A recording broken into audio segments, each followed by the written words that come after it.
Trending ngayon sa social media ang pagkamatay ng isa nating kababayang Pinay na si Marvel Facturan matapos siyang mapatay ng walang iba kundi ng sarili nitong asawa.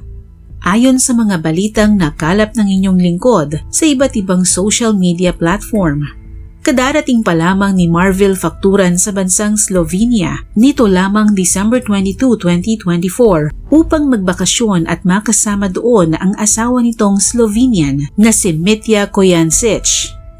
Subalit makalipas lamang ang isang linggo nito lamang December 29, 2024, isang report ang natanggap ng mga pulis mula sa kapitbahay ng mag-asawa tungkol sa malakas na sigaw ng babae na kanilang nadinig. Agad naman itong nirespondihan ng mga otoridad, ngunit pagdating nila sa apartment na inuupahan ni Mitya, natagpuan nilang patay na ang ating kababayang Pinay, puro pasa ang katawan at pinagsasak. Ano nga ba ang tunay na sinapit ni Marvel Facturan sa kamay mismo ng sarili niyang asawa? Alamin natin ang kwento sa likod ng kasong ito.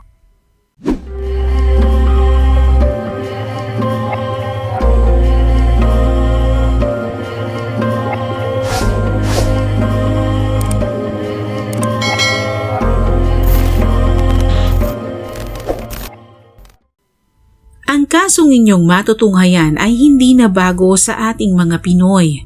Bago pa maganap ang trending at pinag-uusapang kasong ito ngayon tungkol sa pagkamatay ng ating kababayang Pinay na si Marvel Facturan, hindi na rin mabilang ang mga katulad niya na dumanas ng ganitong kapalaran. Pero sa kabila nito ay marami pa rin ang tulad ni Marvel na sumusugal sa ngalan ng pag-ibig at pangarap na makatuntong ng ibang bansa sa pamamagitan ng pag-aasawa ng foreigner para matakasan ang kahirapan dito sa Pilipinas. Si Marvel Facturan, 27 taong gulang, ay naninirahan sa Punta Santa Ana, Manila. Masasabing isa lamang siyang tipikal na Pinay. Masayahin, magkapamilya at punong-puno ng mga pangarap. Sa paghahanap ko ng mga impormasyon tungkol sa kanyang background, napunta ako sa kanyang social media account at doon ay napagalaman ko na siya'y nagtatrabaho sa isang beauty clinic. Pero bago ito ay nagtrabaho din siya sa Philippine Airlines. Subalit hindi siya na-absorb ng kumpanya. Ganun pa man ay hindi ito naging hadlang upang muling mangarap at maghanap ng bagong oportunidad. Base sa impormasyon sa kanyang social media account, nakasaad doon na noong April 2024 ay nakilala nito si Mitya Kojancic, 30 taong gulang at isang Slovenian. Kung paano sila nagkakilala ay hindi naging malinaw. Subalit sa aking palagay ay maaaring sa isang dating site sila unang nagkakilala. Comment down below mga kababayan kung may impormasyon kayo tungkol dito. Naging mabilis ang ikangay whirlwind romance ng dalawa. Sapagkat 3 buwan pa lamang mula nang sila ay magkakilala, ay agad na nag-propose ng kasal si Mitya kay Marvel. Dahil sa tingin naman ni Marvel ay mabuting tao si Mitya at nagpapahiwatig ng pagiging makatiyos. At ayon na rin sa kanyang instinct at sa pagkakilala niya sa nobyo sa maikling panahon, ay pumayag siya kaagad na magpakasal kay Mitya. Sa madaling salita ay agad siyang nagtiwala sa nobyo sa paniniwalang siya na nga ang hinahanap niyang makapiling ng habang buhay.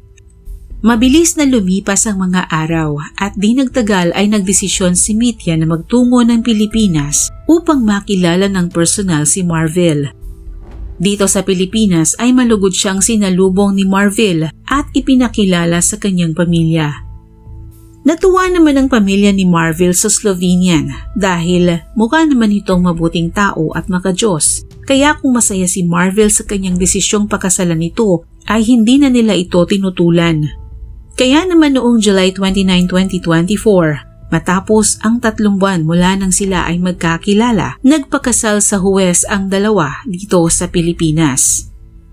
Sa mga larawan na ipinost ni Marvel sa kanyang social media account, ay bakas ang kaligayahan sa kanilang mukha ni Mitya.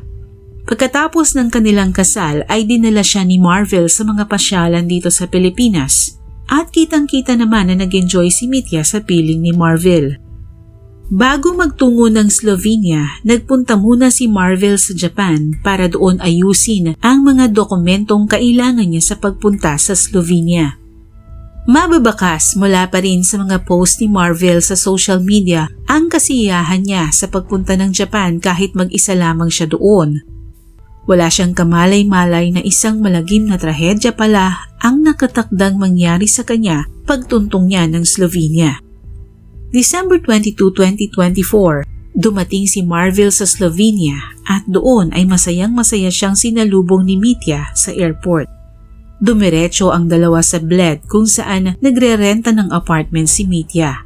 Ayon pa nga sa social media post ni Mitya, ito na ang pinakamasayang Pasko sa buong buhay niya nang makasama ang kanyang asawang si Marvel. At dahil magpapasko noon, ayaw ni Mitya na makadama ng lungkot si Marvel at mamiss ang Pilipinas, kaya binilhan pa niya ang asawa ng mga Filipino foods. Si Marvel naman ay masayang ibinahagi ito sa social media. Nag-post din siya na masayang-masaya sila ni Mitya sa loob ng sasakyan. Ito na pala ang pinakahuling post ni Marvel dahil ang sumunod na pangyayari ay gumimbal hindi lamang sa kanyang pamilya kundi ito'y naging trending at naging headline ng mga balita. December 29, 2024, eksaktong isang linggo mula nang dumating si Marvel sa Slovenia, isang report ang natanggap ng mga pulis mula sa kapitbahay ng mag-asawa tungkol sa malakas na sigaw ng isang babae. Mabilis namang rumesponde ang mga pulis sa apartment na tinutuluyan ng mag-asawa. Ilang katok ang ginawa ng mga pulis, subalit walang sumasagot. Napilitan na silang sirain ang pinto, subalit nahirapan sila dahil hinarangan ito ng pabigat ni Mitya. Sa huli ay sinira na ng mga pulis ang pinto at doon ay tumambad sa kanila ang bangkay ni Marvel na nakahantusay sa sahig at wala ng buhay. Puro pasa ang kanyang katawan dahil sa pambubugbog at nagtamo din siya ng mga saksak. Inaresto nila si Mitya at siya'y naging pangunahing suspect sa pagpatay sa sarili niyang asawa. Dinala siya sa isang mental facility dahil napag-alaman ng mga pulis na dumadanas ito ng problema sa pag-iisip ayon sa kanilang paunang investigasyon. Ito si Mitya noong kanyang kabataan. May katabaan siya noon na naging dahilan upang mabuli siya ng kanyang mga kaeskwela. Dahil doon ay naging mahiyain ito at walang kumpiyansa sa kanyang sarili. Nang magbinata ay saka na-realize ni Mitya na walang ibang makakatulong sa kanya kung hindi ang kanyang sarili. Kaya magmula noon ay sinikap ni Mitya na magpapayat. Nag-gym siya at naging conscious sa kanyang kinakain. Hindi nga nagtagal dahil sa kanyang pagsisikap at determinasyon, pumayat si Mitya at nagkaroon ng maayos na pangangatawan. Napakalaki ng ipinagbago ng kanyang pisikal na anyo na nagpataas din ng kumpiyansa sa kanyang sarili. Itinuloy-tuloy ito ni Mitya at naging motivational speaker pa nga ito para sa mga kabataan na nahaharap din sa kanyang mga pinagdaanan. Layunin ni Mitya na mas makilala pa siya at maging instrumento upang maging ehemplo sa mga tulad niyang nakaranas ng depresyon. Subalit hindi ganoon ang nangyari. Ang mga plano niyang ito ay hindi nagkaroon ng katuparan dahil hindi siya naging successful sa kanyang layunin.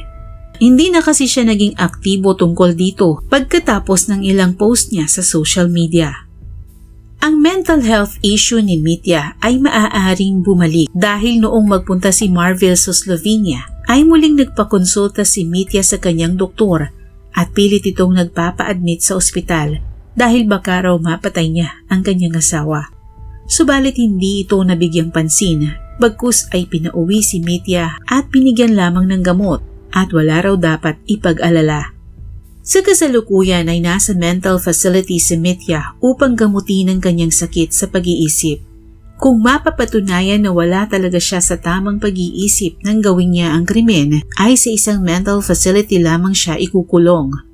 Pero kung mapapatunayan na nasa katinuan siya ng gawin ng krimen, dadalhin siya sa regular na kulungan upang doon pagdusahan ang kanyang kasalanan. Sa kasalukuyan ay gumugulong pa rin ang kasong ito, kaya ang ilang mga detalye patungkol dito ay maaari pang magbago. Ayon sa Department of Foreign Affairs, maaari ngayong linggo maiuwi ng bansa ang labi ni Marvel sa Pilipinas at ito'y kanilang inaayos na. Samantala, nanawagan naman ang mga senador tulad ni Amy Marcos at Sherwin Gatchalian para sa malalim na investigasyon sa kaso.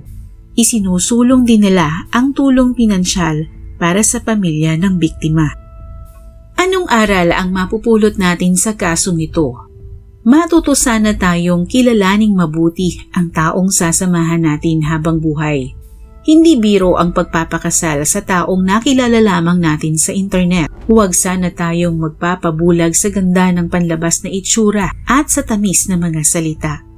Ang sabi nga ng marami, hanggat hindi mo nga nakakasama sa iisang bubong ang isang tao, hindi mo makikilala ang tunay nitong pagkatao. Ano pa kaya ang isang banyaga na hindi natin alam ang pinagdaanan at pinag-ugatan?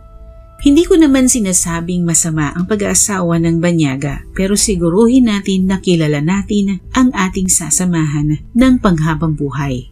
Ilan na nga bang Pilipina ang napahamak at may kaparehong kapalaran tulad ng kay Marvel? Maging eye-opener sana ito sa ibang babae na naghahangad ng pag-ibig at katuparan ng pangarap sa ibang bansa. Maraming salamat po sa panunood at hanggang sa muli.